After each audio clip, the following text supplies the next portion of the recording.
Esto es Descubriendo, con la certeza en la búsqueda de la verdad.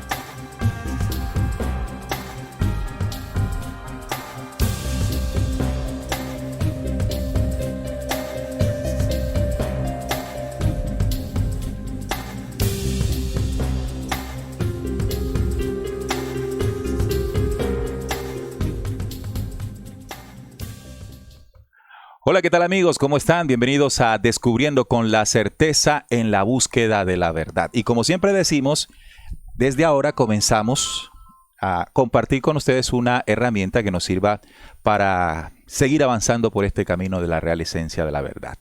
Para hoy tenemos una invitada. Hoy nuestro formato es Invitados Descubriendo. Y ella es una investigadora que vive en Italia y que es directora del canal Mystery Channel. Un canal que en lo personal me sirvió mucho para complementar los conocimientos que tenía sobre Mauro Biglino y además de las traducciones que éste ha comenzado a clarificar para el entendimiento de aquel documento que llamamos Biblia. Ella es Marta Mesa y la tenemos hoy aquí en Descubriendo, que muy amablemente ha aceptado nuestra invitación para, como les dije, ver esas grandes revelaciones de Mauro Biglino. ¿Cómo estás, Marta? Bienvenida a Descubriendo. Neil, yo muy contenta y muy agradecida por tu invitación y por brindarme este espacio para compartir también con tus seguidores, a quienes saludo con un gran abrazo. Bueno, y además quiero decirles que los contenidos del canal Mystery Channel, que ya estaré mostrándoles para que lo conozcan, si no lo conocen y se adentren ahí a investigar qué nuevos conocimientos podemos adquirir, también replicamos sus investigaciones en nuestra radio, en RCPC, nuestra radio virtual, por considerar que es un trabajo admirable. Hemos siempre acompañado e impulsado lo que nosotros decimos, que el tejido para, digamos, encontrar esos conocimientos lo hacemos entre todos. No podemos en este proceso de investigación y de búsqueda, pues caer en la triste competencia, sino en la complementación, porque el conocimiento se construye de esa forma, contribuyéndonos. Marta, háblanos un poquito de ti y de Mystery Channel. Bueno, les cuento que inicié como tantas personas aquí en YouTube durante la época en que teníamos que estar encerrados en casa. Y yo venía de una historia de una ruptura muy fuerte con una religión bastante invasiva en mi vida familiar y en mi psicología general. Entonces, al hacer esa ruptura con esa organización religiosa, pues me encontré con Mauro Biglino, porque ya me sentía libre de poder consultar las redes y de poder leer. Finalmente empiezo yo a asimilar poco a poco lo que fui encontrando con Mauro Biglino y empecé a ver no solamente lo que él decía, sino también sus detractores, porque es importante tener ese confronto de información. Empecé a confrontar con otros autores y él, pues a través de él, empecé a adquirir más conocimiento de otros autores, de otras investigaciones, porque afortunadamente Mauro Biglino no es autorreferencial. Él se apoya en otros investigadores y en científicos, y eso fue lo que a mí me hizo confiar más en él, en sus búsquedas, porque él siempre busca apoyo de los astrónomos, de los genetistas, de personas de la medicina. Entonces eso me gustó muchísimo, esa interdisciplinaridad en su búsqueda. Y asimismo me he ido formando mi biblioteca. Eso que tú ves allá atrás, en gran parte se lo debo a Mauro Biglino. Así que ha sido, digamos, un referente en el despertar que has tenido luego de tu paso por esta secta, ¿no? Porque ya es considerada por varios investigadores como eso, como una secta en los Testigos de Jehová. El choque fue, me imagino, muy fuerte, ¿no? Al principio, en el sentido de abrir los ojos con relación a lo que tradicionalmente aprendiste en este grupo religioso. Fuerte es poco decir, Neil. Fue realmente un impacto de verdad, bastante como un shock, pero poco a poco el canal me ayudó también a procesar todo esto, el confronto, digamos, la interacción con otras personas también, y me empecé a dar cuenta de muchas cosas gracias a las personas que se fueron adhiriendo a mi proyecto Mystery Channel. Ha sido un crecimiento junto con ellos, Eso es lo bonito del canal Mystery Channel, que hemos ido creciendo juntos, nos hemos retroalimentado y yo les brindo a ellos también mucho espacio para que se expresen y para que aporten. Es muy bonito, de verdad, esa labor que he ido realizando. ¿Qué recuerdas en este trabajo de investigación a través de las revelaciones de Mauro Viglino? ¿Qué fue lo que más te llamó la atención como para estremecer tu propia creencia? Pues a mí lo que me movió el piso, como decimos en Colombia, fue cuando vi esa frase en ese título en su libro de la Biblia, Dios no está en la Biblia, o sea, en la Biblia no habla de Dios. Yo dije, un momento, ¿de qué estamos hablando? ¿Qué es esto? Eso fue lo que a mí más me impactó y yo dije, no, pues yo tengo que ir a fondo en esto, porque ¿cómo es posible? Todos asumimos, damos por sentado de que la Biblia trata de Dios. Entonces, desde allí empieza a removerme todas esas, toda la teologización que tenía yo en mi cabeza respecto a esos libros y realmente empecé a descubrir un mundo nuevo, interesantísimo, y esa es la base, de ahí partí yo para hacer otras búsquedas, porque mi mayor interés ahora, ya sé que en la Biblia no se habla de Dios, pero ¿de quiénes habla? ¿Y cuáles son nuestros orígenes? Esa es mi búsqueda más importante ahora, la cual comparto con otras personas, porque no hay un mayor misterio en este universo que nosotros. Sí, fíjate. Yo buscaba, sí. Sí, perdóname. Una de las cosas que sin duda alguna llama la atención son los títulos de sus libros, como que la Biblia no es un libro sagrado, mira, arrancando con eso. O el que Exacto. mencionabas que está aquí en pantalla, la Biblia no habla de Dios. ¿Cómo que la Biblia no es un libro sagrado? Eso inmediatamente la pregunta te invita a profundizar, a querer saber por qué el autor está diciendo esto. Y cuando te encuentras que ese autor es un, digamos, reconocido traductor del idioma antiguo en el que fue o con el que fue escrito estos textos, pues sin duda alguna tiene que remover, ¿no? Que tiene que remover. Y más allá de eso, pues lo que tú acabas de decir, bueno, si no habla de Dios, ¿de quién habla? ¿Quiénes son los que aparecen allí como de Dios, no? Exacto, ese camino que él ha recorrido inicia a partir de su conocimiento del hebreo antiguo, del hebreo, el griego, el arameo y el latín, el cual lo llevó a él a descubrir, y la clave está en las palabras, en los términos, y que se dio cuenta de tantas manipulaciones que ha habido de estos libros llamados sagrados, de los cuales ni siquiera se conoce quiénes son los autores, y eso ya está más que verificado. Pero, como te digo, cuando nosotros nos acercamos como neófitos, como personas creyentes, no ponemos en duda absolutamente nada, y ahí está el problema. Damos por sentado todo. Así es. Entonces, cuando ya se derrumban las certezas, tú empiezas tu búsqueda, tu estudio, tu investigación. Y cuando yo logré separarme, o sea, cuando yo dejé ya las creencias a un lado, ahí fue cuando yo ya realmente pude dar mis pasos adelante en mis investigaciones. Porque si tú crees que ese libro realmente fue escrito por Dios, no hay nada que hacer. Allí no tienes nada que ir a interrogar. No puedes hacer preguntas, no puedes ponerlo en duda. Así que la laicidad es importante, Neil. Ser laicos nos permite acercarnos a esos libros desde un punto de vista científico, histórico, antropológico, porque de eso se trata. Claro. Hablemos un poco del personaje, Mauro Viglino. Dentro de lo que conoces de él, en tu investigación sobre él mismo, ¿qué puedes contarles a nuestros seguidores en Descubriendo? ¿Quién es Mauro Viglino? Bueno, Mauro Viglino, él es torinés, tiene más o menos 74 años, es una persona que no habla mucho de su vida personal porque está dedicado al 100% a sus estudios. Él es un gran traductor, conocedor de las lenguas antiguas, amante de las lenguas antiguas, y se acercó a estas de manera autodidacta, en el sentido que él buscó su maestro que le enseñó directamente el hebreo. Y debo decir que de una inteligencia muy aguda.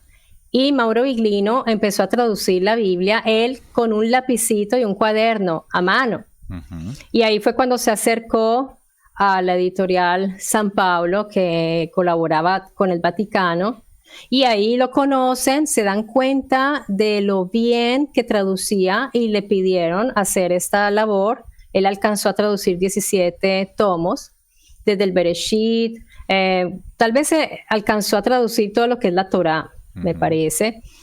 Pero cuando él ya empieza a hacer sus conferencias, porque él empieza a descubrir lo que yo te estoy diciendo, que la Biblia ahí en realidad no se habla de Dios ni de dioses.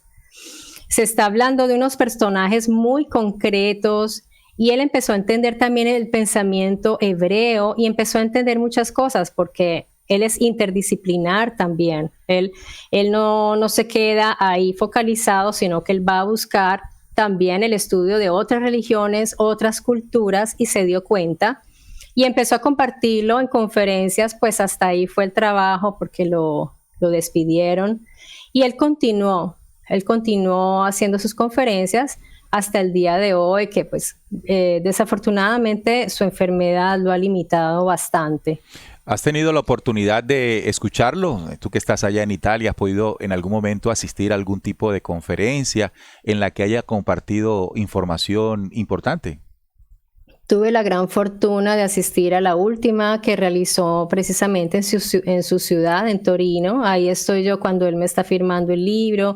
Me escribió una dédica muy bonita. Estaba cansadísimo, o sea, yo sentí que estaba tan agotado. Yo lo abracé, le di las gracias y no quise yo tenía un montón de preguntas para hacerle, pero Neil, yo dije, no, está súper cansado. Pero sin embargo, durante la conferencia tuve la oportunidad, sí, de hacer una pregunta. Me la respondió delante del público, y también Mateo Corrías, que estaba con él, porque él hace muchas colaboraciones. Y con Mateo Corrías, que es un erudito, él se especializa en lo que es la religión romana, se llevan muy bien. Tienen muy buen intercambio, ellos dos, muy buena sinergia para trabajar juntos, y se han vuelto amigos también. Como lo hace con Paul Wallis, ¿no? O lo hizo con Paul Wallis. Paul Wallis, mira, Big Lino, yo sé que él siente una gran admiración. Él es de una humildad increíble. O sea, él los admira a todos. Él admira a Paul Wallis, a Graham Hancock, a Daniken. O sea, Big Lino es muy humilde y él los admira, pero en realidad yo te digo una cosa, Neil. Ellos son los que tienen que admirarlo a él, y no es fanatismo. Lo que te estoy diciendo es tal cual, porque cuando tú ya conoces a profundidad, lo que te digo, esa agudeza de Big Lino, pero Big Lino no es el primero, déjeme decir esto. O sea, Big Lino tuvo muchos antecesores, hubo gente que preparó el camino, que abrió las puertas, y te quiero hablar de eso ahorita, no me dejes olvidar, sí, porque me parece importante. Pero Big Lino, ¿qué hizo? Su logro fue acercar las masas, ese carisma que él tiene para llegarle a jóvenes y ancianos y a personas de todas las edades, es lo que ha permitido que mucha gente se interese en la Biblia. Y yo digo, deberían agradecerle a Mauro Big Lino, porque yo creo que no ha habido un periodo donde se vendan tantas Biblias como este. Te lo puedo asegurar, o al menos aquí en Italia, la gente de la Biblia no le importaba absolutamente nada. Pero ahora tú ves los muchachos buscando, que quieren aprender el hebreo, que quieren aprender el griego. ¿Por qué? Claro. Gracias a Mauro Big Lino. Marta, sin duda alguna, una de las cosas que Big Lino utilizó para argumentar tremenda frase del título de uno de sus libros, de que la Biblia no es un libro sagrado, porque partiendo de la traducción de los textos en hebreo, de los originales, de cómo fue escrita la Biblia, y sin un elemento que para nosotros es muy importante, por eso lo tuvimos en cuenta, sin el amañamiento religioso o doctrinal, que sin duda alguna cambiaría el sentido por la interpretación que le dé a alguien que esté cercano a la religiosidad. Pero él, como no lo voy a decir en el sentido para disminuir su labor, sino con su simple visión de traductor, es decir, que no está asociada a cualquier cosa parecida o cualquier pretensión distinta a solo traducir, pudo claramente dejarnos mucha claridad en el sentido real de los términos y las frases.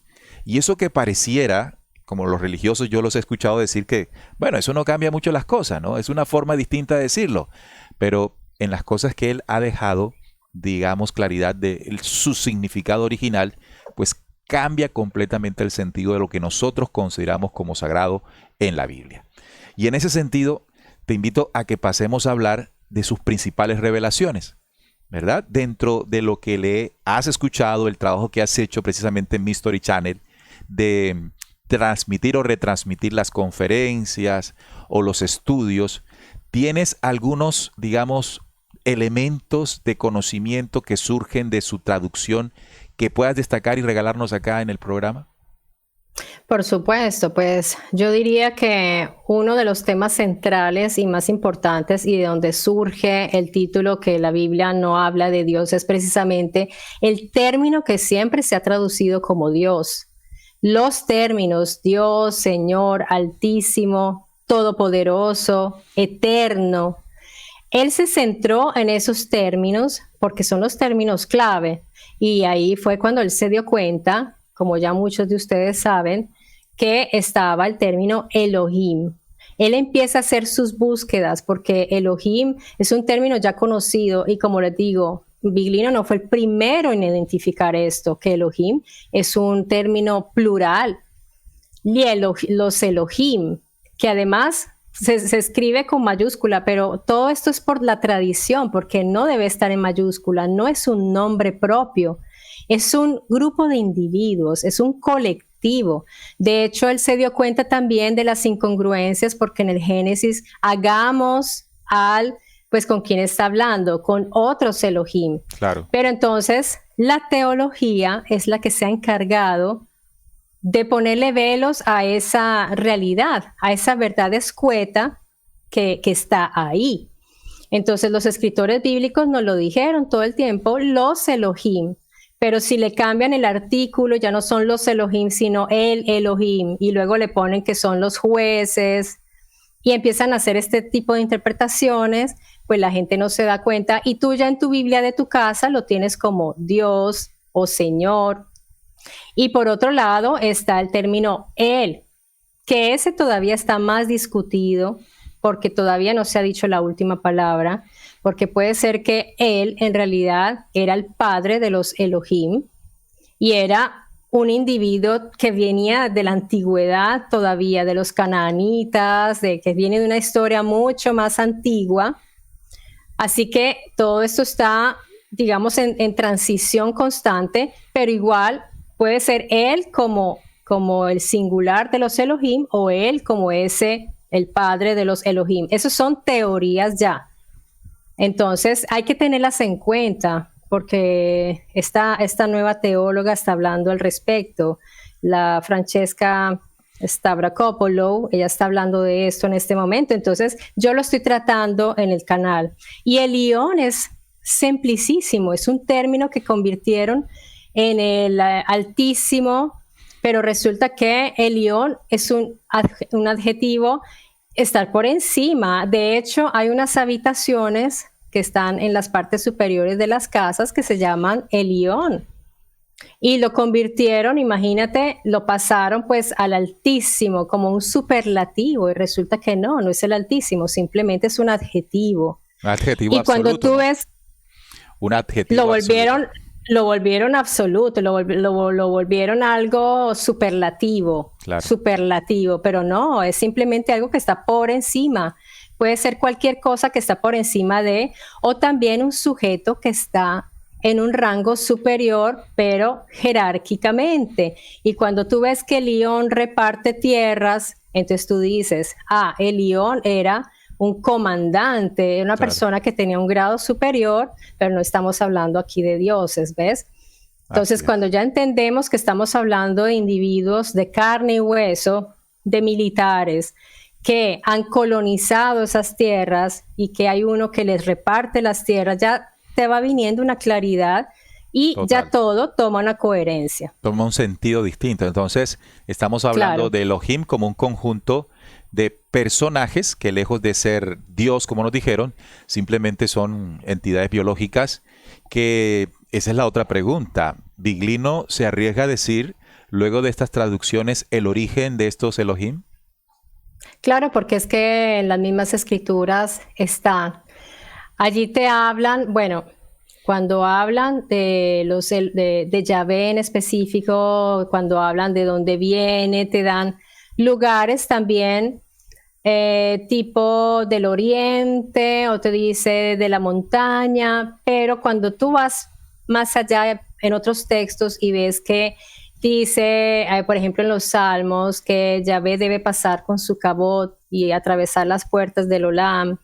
Y cuando tú empiezas a ver que estos Elohim que se mezclaron con las mujeres y te habla de un origen que es de allá afuera, entonces tú empiezas a sospechar, este personaje no era terrestre realmente. Okay. Se habla de las moradas en lo alto de Yahvé, pero no estamos hablando de un cielo metafórico. El cielo físico tiene mucho espacio y hay muchas criaturas vivas en esos espacios, porque pensar que somos los únicos es absurdo. Y ahí en las escrituras se habla de las moradas de Yahvé allá arriba. Yahvé siempre está entre arriba, abajo, se mueve sobre las aguas, sobre la nube. ¿Cuántas veces no se habla de la nube de Yahvé, las nubes de Yahvé? O sea, entonces, la forma en que se desplaza, ¿no? La forma en que se desplaza. ¿Y cuáles son todo los esto términos? Nos da pistas. Claro, ¿cuáles serían los términos que Viglino nos ayuda a entender que la famosa nube o el famoso espíritu o todos esos términos que asocian a Jehová con la divinidad realmente no lo son tanto? No, en realidad cuando hablamos de divinidad tenemos que hablar de una divinidad no teológica, porque divinizaron a estos personajes, fueron divinizados posteriormente, no durante la escritura de estos textos. Entonces la teología, para explicar ciertas cosas extrañas, tiene que divinizarlos, o si no, ¿cómo van a explicar que Yahvé se movía sobre las aguas, sobre su nube, y que galopaba sobre su querubín? ¿Cómo pueden explicar esto? Pues tienen que divinizar y espiritualizar. Claro. Y en la Septuaginta, ahí sí que fue la espiritualización de todo, porque en la masorética está más claro. Entonces, hay unas versiones bíblicas donde podemos encontrar más literalidad, más concretez, más concreción. Y la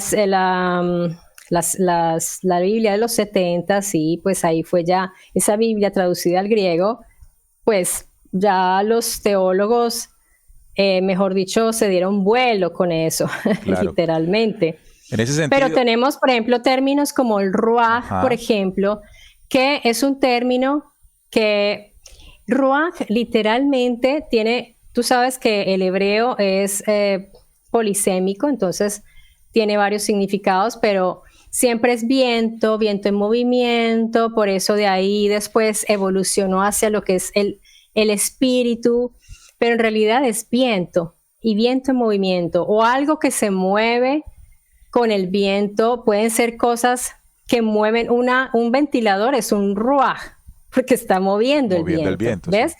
Entonces, ahí hay cosas concretas también, y cuando el ruaj se levanta y hace ruido, y hay una serie de características que se dan, tú lees el contexto y tú dices, esto no es espíritu. Claro, un espíritu no produce todo esto. Mira lo que sucedía con nosotros en las investigaciones acá en el programa Descubriendo. Nosotros, antes de encontrar y conocer el trabajo de Viglino, pues interpretábamos que lo que allí se mencionaba como cosas divinas no lo eran. Es decir, cuando hablábamos de la nube que guiaba al pueblo israelita sobre el desierto, pues comprendíamos de que esto tendría que ser un objeto volador. Basándonos también en investigaciones anteriores, que también sirvieron como las de von Daniken y otros investigadores que plantearon estas interpretaciones y comienzan a tener sentido cuando uno mismo comienza a leerlas. Ahora, entra Viglino y Viglino le pone un valor importante a todo esto, porque él dice qué significa realmente el término o a qué hace referencia o qué quiso decir el autor al escribirlo en aquellos textos antiguos. Sin duda alguna, esto va a generar algo en el que descubre esto, y es qué intenciones y qué explica o qué puede estar explicando Biglino alrededor, qué intenciones tuvieron los traductores, que bueno, han sido miles a lo largo del tiempo en la historia de lo que llamamos Biblia. ¿Cuáles han sido las intenciones o por lo menos qué dice Biglino de las intenciones detrás de todo esto que hoy nosotros llamamos Biblia? No, pues es que si tú te das cuenta, las religiones viven de todas esas traducciones e interpretaciones. Así que cuando llega él a traducir literalmente, pues ellos sienten el peligro de que ese castillito de naipes se les caiga y lo atacan inmediatamente y se preocupan, porque muchas personas ya están empezando sus estudios también, y eso es un grave problema para las religiones, porque las religiones se sostienen con la teología, y la teología tiene que construir, y no sabes todas las maromas que se tienen que hacer para sostener en la cuestión de los Elohim. Ahora, quería hacer una aclaración acá de Ruach, quisiera regresar porque hay personas que dicen, pero cuando cuando Yahvé sopla el aliento de vida en la nariz, pues es que precisamente ahí, entonces, ¿qué es el Ruach? Ahí es aliento, porque es que Ruach es viento, aliento, es muchas cosas. Pero si un Ruach te levanta y te lleva a otro lugar, pues ya no estamos hablando. Claro. Exactamente. Entonces, por favor, coherencia, porque no se trata pues de pelear ni de debatir con todo el mundo, no, se trata de ser coherentes con lo que estamos leyendo, y Biglino es muy coherente en todo eso. El interés es mantener el sistema, porque el sistema se mantiene con las mentiras. Con la creencia, ¿no?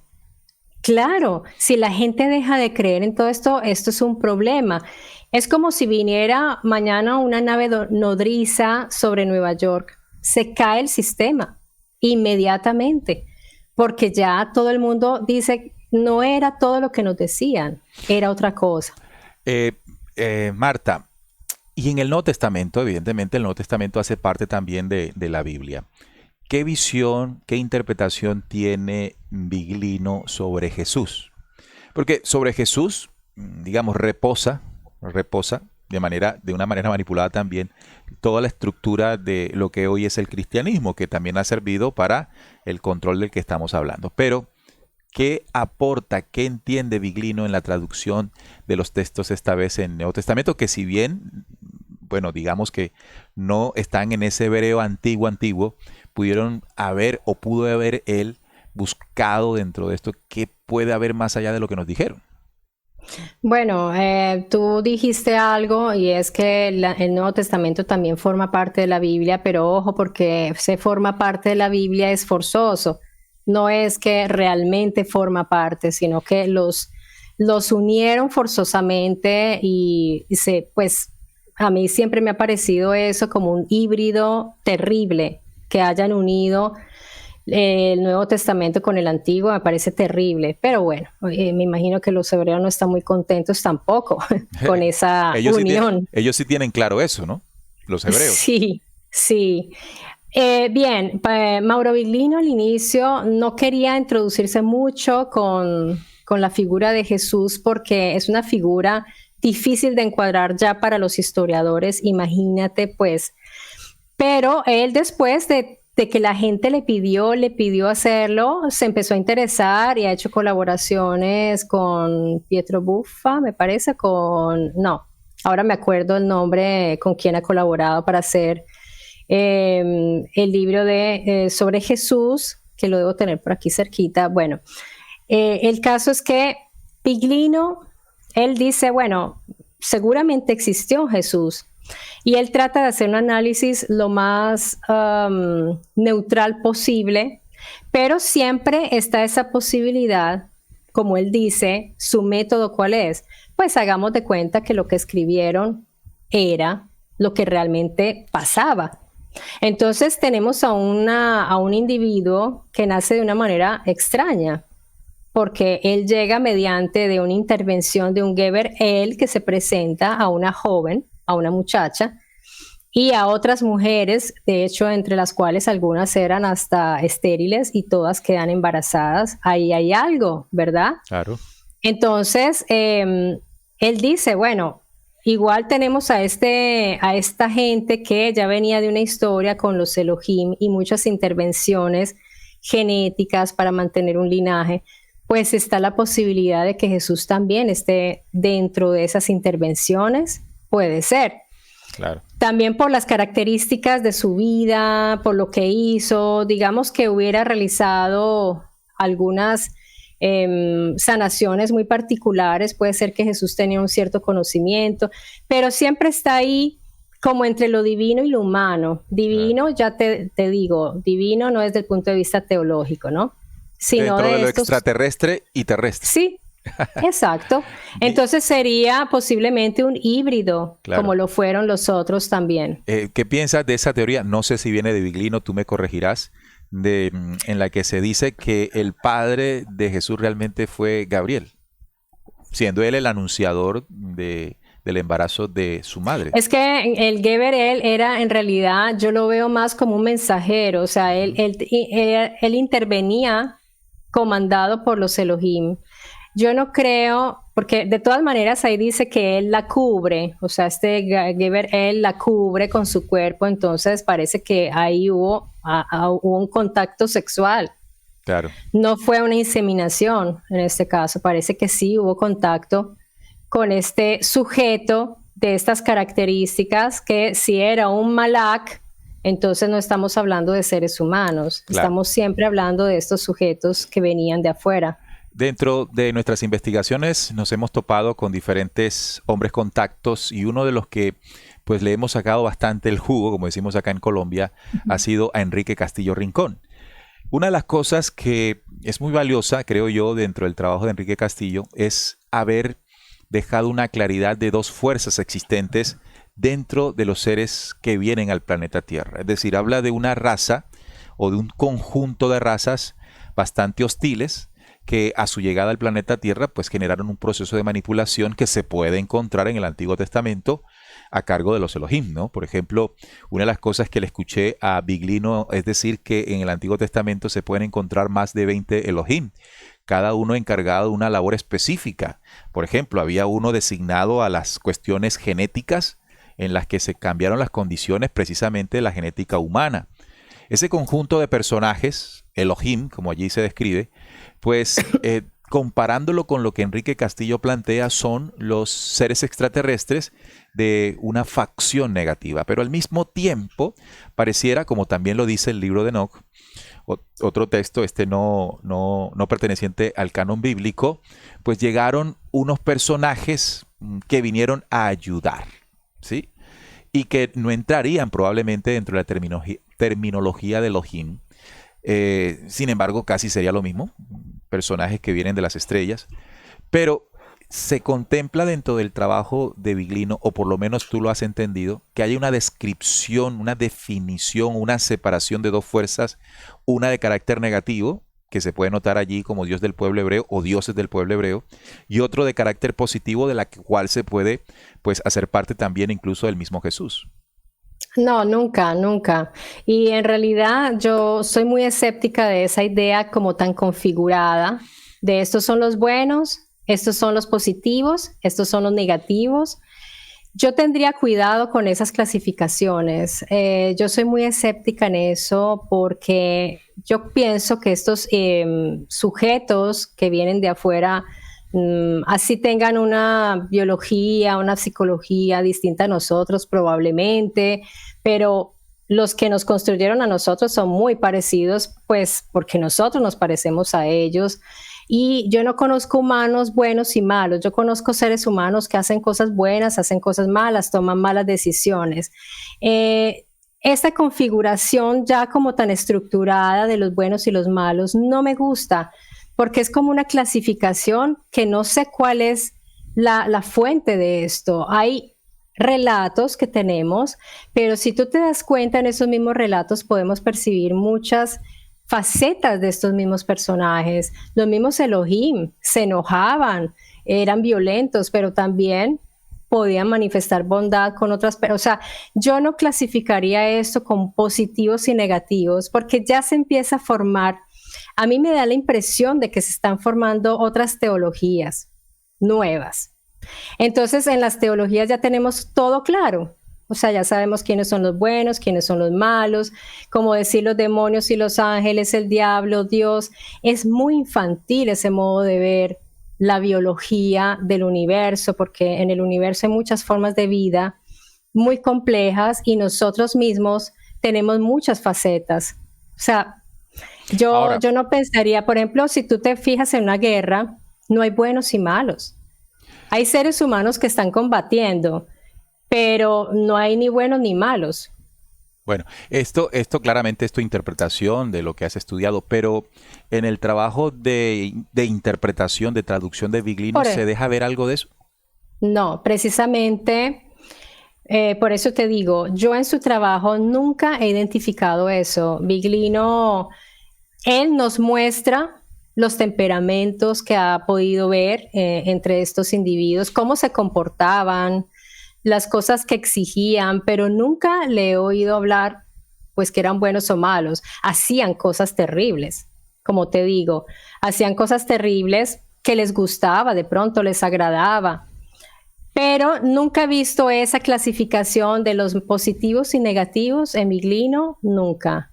Ok, bueno, aunque uno al ver el tema de los sacrificios, que incluso en oportunidades era con los humanos, sacrificios humanos, pues ahí uno se comienza a cuestionar qué tipo de esencia pues Pero si tú te seres. pones a pensar, Neil, nosotros cuando vamos a cazar, ¿cómo nos ven los animales? Me viene en mente esta idea, yo tomo una escopeta y voy a cazar conejos, los hijitos de estos conejos dicen, esa mujer, es humano, es de los negativos, pero resulta que yo amo a mis hijos, yo hago cosas buenas por muchas personas, pero caso conejos, o sea, eso puede estar mal, seguramente está mal visto por unos, por otros no. Entonces, esos juicios morales hacia estos sujetos que nosotros ni entendemos porque no sabemos bien qué son, podemos ver lo que escribían los antiguos, pero hasta los aztecas hacían sacrificios también. Entonces, nosotros mismos hacemos muchas cosas que pueden ser juzgadas negativas, pero la raza humana está dividida entre positivos y negativos. Hay que mirar qué sucede aquí en nuestra realidad. Y según lo que yo pienso, eso nos muestra mucho también de lo que sucede allá afuera. Yo no creo que seamos tan distantemente, tan distintos. Bien. Dentro de ese trabajo de traducción, Viglino ha podido tocar otros textos. De pronto hablemos de los apócrifos. Sí, claro. Él ha podido ver. A veces se apoya en los apócrifos porque, por ejemplo, con la narración del nacimiento de la concepción de Jesús, por ejemplo, él habla también allí de esa escena de José cuando está hablando, está pues muy choqueado porque María está embarazada. Entonces cuando ahí lo vemos en los apócrifos, cuando él dice, me pasó lo mismo que a Adán, fui suplantado, alguien se hizo pasar por mí, la engañó. Entonces sí, en algunas ocasiones Viglino nos habla de los apócrifos, también de Enoc, pero siempre con pinzas, porque él sabe que no se puede decir, él siempre recuerda, hagamos de cuenta, porque es que no podemos saber si esto realmente sucedió así claro. O no. Él nunca lo promueve como una realidad contundente, esto fue así, no, para nada. Claro, me imagino, como lo decíamos al principio, que la confrontación que pudo tener con la iglesia, con grupos religiosos, con líderes religiosos, porque pues él se atreve a tocar lo intocable. Lo intocable es el documento bíblico y las aseveraciones que hace del mismo. ¿Cuáles han sido las luchas que has visto y que ha librado Mauro Viglino al respecto? Pues mira que no, la iglesia en sí, el clero no la ha atacado. O sea, porque ellos en el fondo saben Esto es interesante lo que estás diciendo. Claro, claro, ellos saben que Biglino lo que está diciendo es verdad. Mira, creo que los más ateos son los mismos sacerdotes. Ellos saben bien qué pasa ahí. Ellos estudian muchísimo. Esa gente estudia mucho, ellos saben muchísimo. Entonces lo dejan tranquilo, dicen, eso, al final los mismos feligreses son los más fanáticos y esos sí son los que lo amenazan, los que lo insultan. El pueblo, los seguidores lo apedrean, los sacerdotes no. Biglino conversa con con los rabinos, con los teólogos, hacen chistes, hablan, pero todos saben lo que ya saben. Ellos saben muy bien que Biglino tiene razón. Algunos lo admiten inclusive, pero de alguna manera lo admiten. Otros tienen que hacer el show, porque cuando hacen debates, pues tienen que defender, pero ellos saben bien que Biglino lo que está diciendo tiene razón. Yo estoy segura. O sea que los enfrentamientos han sido en otras arenas. Los enfrentamientos son ante el público porque a ellos no les conviene que el público pueda tener dudas y decir, ¿será que Biglino tiene razón?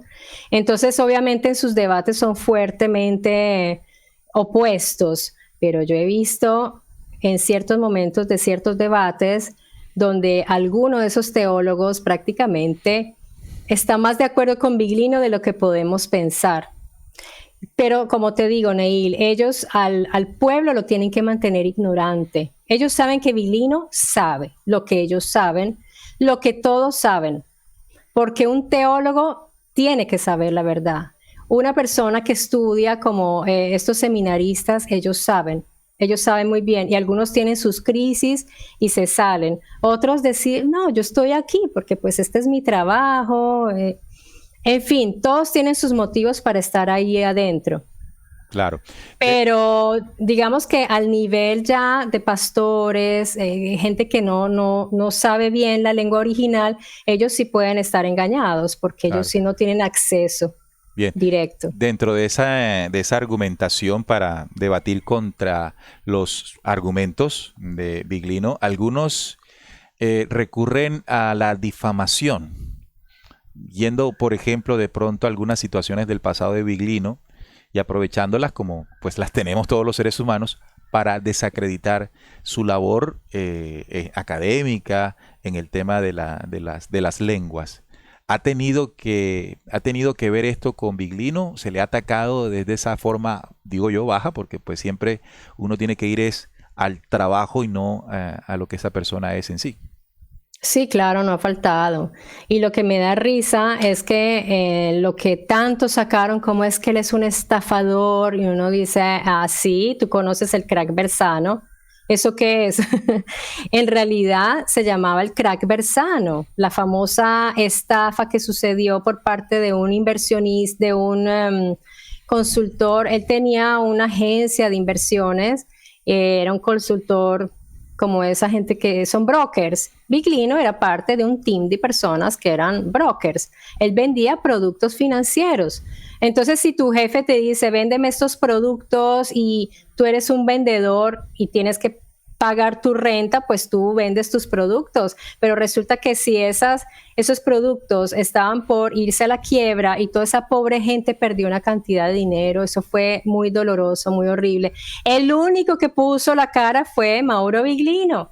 Pobrecito, él se presentó y le dijeron, bueno, tranquilo, 2 años, lo condenamos porque en Italia las cosas financieras son peores que cualquier crimen. O sea, aquí, si tú no pagas un impuesto o algo así, es peor que cometer un masacre.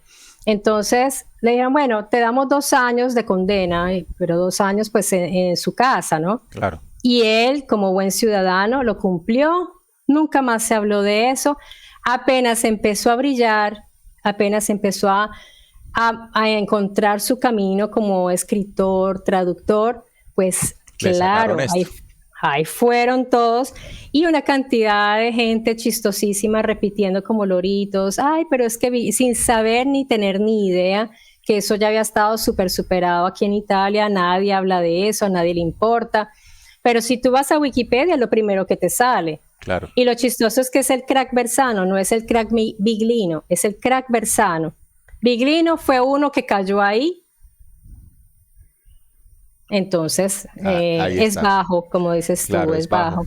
Eso no inhabilita que una persona pueda hacer esta labor y sobre todo que gran parte, porque diría gran parte de las cosas que pone en evidencia con su trabajo, coinciden con las interpretaciones y las visiones que otros han hecho. Tú me dijiste hace unos minutos que te recordara de que no ha sido el primero, de que él ha sido el que abrió la puerta. ¿En qué sentido? Bueno, a la gente se le olvida que fue precisamente el coautor de la teoría de la evolución de las especies, el primero prácticamente científico a decir que el ser humano tuvo que haber sido intervenido porque no se explica la evolución en el humano. No es aplicable la evolución de las especies en el ser humano. Lo dijo Alfred Wallace, el coautor de la teoría de la evolución de las especies. Y él en 1871 le escribió esa carta, la famosa carta, a Darwin, su compañero, diciéndole, mira, yo no puedo sostener esto porque el ser humano no pudo haber sido parte de esa evolución. Y eso que dijo Wallace, Wallace fue más allá. Él dijo, tuvo que haber una inteligencia superior. Él no estaba hablando ni de Dios, ni de... No, él solo dijo una inteligencia superior que intervino en la evolución humana, le dio el empujón para hacer lo que es hoy. Entonces, pues le cayeron encima a todos. Entonces, ¿qué tenemos nosotros? Una línea de fe que es científica, porque si tú crees en la evolución es fe, y una línea de fe que es teológica, porque si tú crees en la creación es fe. Claro. Entonces, Mauro Biglino irrumpe, él llega, traduce y se da cuenta que este señor tenía razón y él es el que lo lleva adelante. Entonces, esto es un trabajo de personas que han ido abriendo el camino. Claro. Lo que pasa es que Biglino, él ha tenido el coraje de lanzarse a hablar de esto y ha soportado persecuciones, amenazas hasta de muerte. Biglino yo lo admiro mucho porque de verdad que ha tenido un valor increíble y ahora está viendo los frutos de su trabajo, pero al inicio mucha gente lo denigraba y lo atacaba. ¿Cuál de los libros de Biglino le recomiendas leer a una persona que acaba de escuchar su nombre? La Biblia no es un libro de Dios. La Biblia no habla de Dios. ¿Por qué? Cualquiera. Es que cualquiera. De hecho, no, yo diría que acá solo pongo tres. Acá pongo solo tres, pero... Yo recomendaría este. ¿Sabes por qué? Este es el último de él. Los dioses de la Biblia. Y ahí está todo compiladito. Está toda su búsqueda, sus investigaciones. Entonces yo diría que mejor de una vez adquirir el último libro.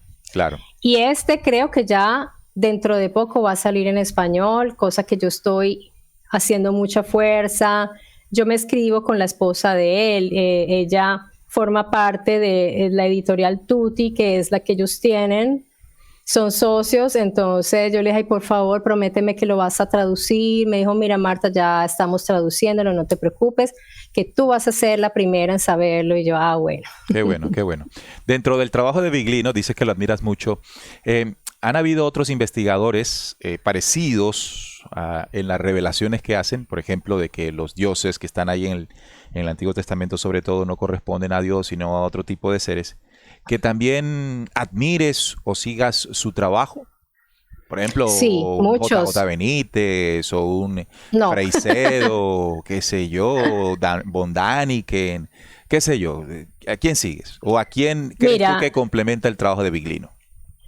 Yo le tengo un gran afecto intelectual y emotivo a Sitchin, porque él fue, digamos, uno de los pioneros. Daniken y los otros han sido más un producto un poco más comercial, inclusive Graham Hancock, que tanto lo nombra Biglino. Yo tengo un libro y cada vez que lo abro digo no, o sea, hago más haciendo búsquedas en internet porque ya está superado, la verdad. Son más personajes como de espectáculo del libro, ¿no? De ser como los bestsellers, pero no son, para mí no son referentes. Sitchin lo es, A pesar de con que los errores que ha cometido. a pesar de que ha sido cuestionado. Es que a Sitchin le han hecho una guerra sistemática impresionante, y a Sitchin le ha pasado algo parecido que con Biglino, y es que hay gente que se dedica claro. a Sitchin. Eso no falta. Y han tomado, se han vuelto famosos solo por criticar a Atacando, Sitchin. sí. ¿Qué destacas de Sitchin y qué crees en qué se equivocó? Mira, yo destaco de Sitchin, pues que fue de los pocos que conocían el sumerio, porque es que los sumerólogos son poquísimos en el mundo, y que no tuvo miedo de hablar a la par de los mejores sumerólogos. Nunca se apabulló por eso, y por eso lo odiaban, porque él no formaba parte de ese circulito de intelectuales, porque es que eso funciona así.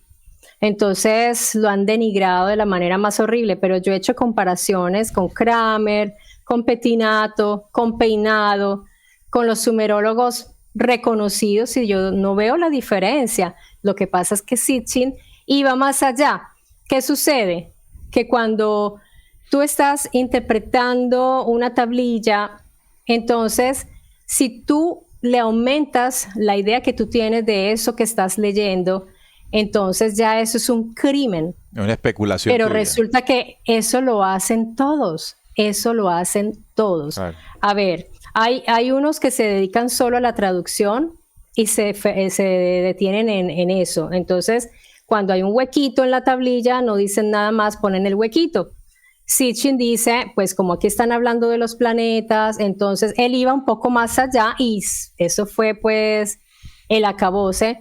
Pero es que él además integró estudios, él no se quedó en las traducciones, él iba a los lugares arqueológicos, integraba con otros libros y otras cosas. Entonces es maravilloso. A mí me encanta Sitchin, y siempre lo voy a tener en un lugar especial. Sitchin y Biglino son mis principales referentes, y muchos otros autores de talla más científica, más oficiales, por llamarlo de alguna manera, los tengo allí como mis referentes. Entonces, ya los otros, JJ Benítez, ni te digo para nada, o sea, no. Ni Freixedo tampoco, o sea, ya no.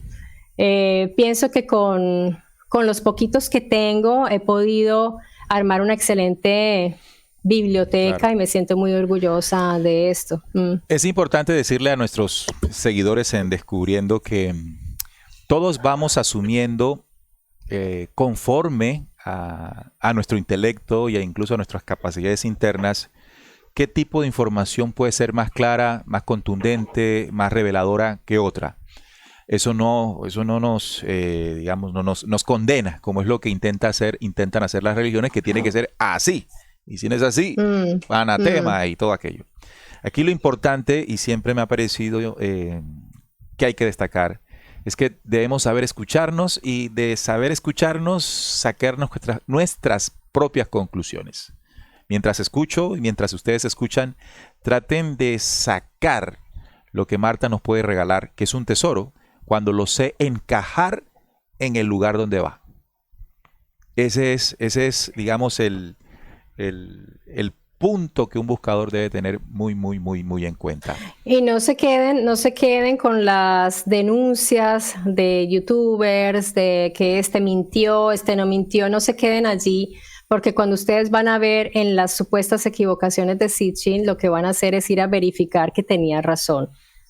Eso es lo que a mí me ha pasado, porque obviamente uno dice, uy, vamos a ver, porque si han dicho todas estas cosas tan terribles, y cuando vas a verificar que tenía razón.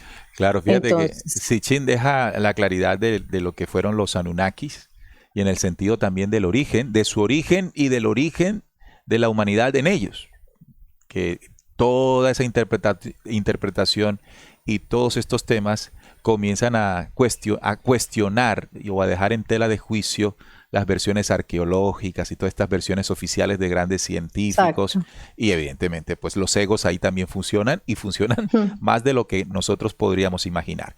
Porque, bueno, cuando se sabe mucho o se cree saber mucho, el nivel del ego, si no estás aterrizado, estará al mismo nivel. Cosa que crees tú que has tenido de cerca, maneja bien Viglino. ¿Sientes tú que a pesar de esta labor ha mantenido digamos, una postura de los pies en la tierra? Uy, sí. Creo que es de los poquitos. Mira, yo he tenido la oportunidad de intercambiar con otros estudiosos y ¿sabes qué? Yo digo, es increíble los egos, lo que hacen es fuerte, se siente, se siente. Yo les tengo paciencia porque pues entiendo que estoy hablando con personas con estos egos así como tan hinchados, pero cuando tú vas a hablar con Viglino, es que es una cosa increíble su humildad, se siente y la transmite y nunca le he visto un halo de arrogancia, nunca, ni en sus conferencias. Cuando estaba más joven, pues se ve como esa animosidad y esa agresividad, entre comillas, ¿no? Esa agresividad es cuando tú quieres transmitir y tienes una fuerza vital y quieres que la gente como que se mueva con lo que tú estás diciendo. Poco a poco eso se fue calmando. Ahora Viglino está en una etapa de madurez intelectual y como investigador que es maravilloso estar cerca de él. Yo por eso digo que envidia de Mateo Corrías que está con él y van juntos a Cerdeña y hacen eso, llega ahí tan rico porque es súper tranquilo Viglino. ¿Has intentado llevarlo a tu canal? ¿O a quién? ¿A Viglino? A Viglino. Tú hablas el italiano y Mira, serías sí, claro. un enlace perfecto. Yo le pregunté a un contacto suyo y me dijo, es imposible. Yo dije, no, no es imposible. Hablé con la esposa de Mauro Viglino en la conferencia y ella me dijo, Marta, pues me dio a entender de que sí, que podía venir al canal. Yo no he querido ni anunciarlo ni nada, porque si no se dan las cosas, yo entiendo que él hay que cuidarlo mucho y ella le cuida mucho la salud a él, trata de que no haga muchos esfuerzos. ¿Qué edad tiene pues Viglino? 74 más o menos. 74 Y años. yo digo, bueno, mi canal es un canal pequeñito, o sea, no es tan famoso, pero es un canal, o sea, es un puente, Mystery Channel, y yo creo que ellos se han ido como, ellos me han tenido como pisteada, porque yo sé, ella cuando me vio me dijo, sí, yo te conozco, yo sé quién eres tú. Entonces, y ven mi pasión por todo, entonces yo creo que puede suceder, yo no prometo nada y la gente de mi canal pues se despeluca de la felicidad. Si Viglino viniera, ellos saltarían de la emoción. Ahí estuviéramos en primera fila viendo esto. Sería maravilloso. Pues, ¿por qué no? ¿Quién sabe? Los sueños se pueden cumplir. De hecho, pues nosotros también con esa intención, claro que ahí está el tema del idioma, y pensé inmediatamente, Mystery Channel debería arriesgarse a invitar allá mismo en Italia, encontrar una entrevista, algo que permita que nosotros acá en América Latina podamos tener pues no, los conocimientos directos de Viglino. yo ya lo pedí, ella ya sabe que yo quisiera invitarla, entonces vamos a ver vamos si a se hacer puede fuerza dar la para que oportunidad. así se dé. Dale. Marta, ¿qué sientes que falta por conversar? ¿Qué quisieras tú compartir a los oyentes de Descubriendo? Pues Neil, la verdad me gustaría de pronto, bueno, yo pienso que ya hemos tocado muchos temas, no, de pronto ya sería muy largo.